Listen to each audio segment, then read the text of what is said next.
خود فرمایا کہ انا بعثت معلم، میں اس دنیا میں معلم بنا کر بھیجا گیا ہوں،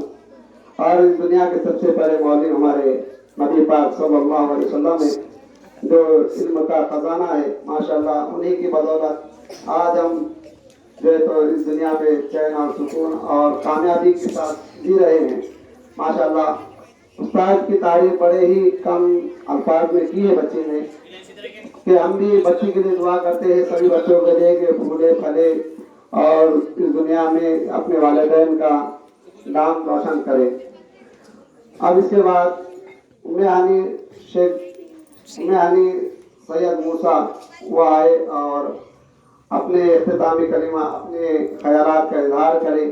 کہ وہ جماعت ہفتوں کے طالبہ ہے، بڑی ہی لب و لہجے کی طالبہ ہے اور سبھی کے ساتھ اچھے سے برتاؤ ہے ان کا ماشاءاللہ۔ وہ آئے اور اپنے خیالات کا اظہار کرے۔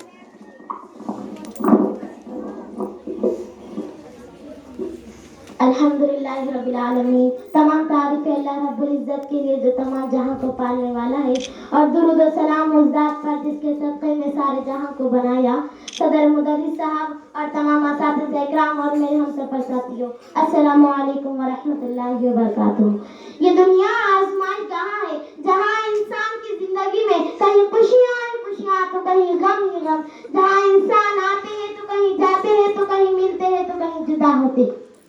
گلشن سر سید کے مہکتے پھولوں، ایک وقت تھا جب ہم علم سے خالی ایک کورے کاغذ کی طرح اس گلشن میں قدم رکھا، اسکول کی پر رونق فضاؤں میں قدم رکھا، جب ہم الف با کے نام سے بھی انجان تھے، لیکن یہاں کے اساتذہ نے ہمیں بڑی محنت اور لگن سے ہمیں تراش تراش کر ایک پتھر سے ہیرا بنا دیا۔ اور آج مجھے اس بات کی خوشی بھی ہے کہ آج ہم اپنی پرائمری تعلیم مکمل کر کے اعلیٰ تعلیم حاصل کرنے کے لیے جا رہے ہیں، اور آج مجھے اس بات کا غم بھی ہے کہ ہم اپنے پیارے ساتھی اور اسکول کے پیارے اساتذہ سے جدائی کا وقت ہے،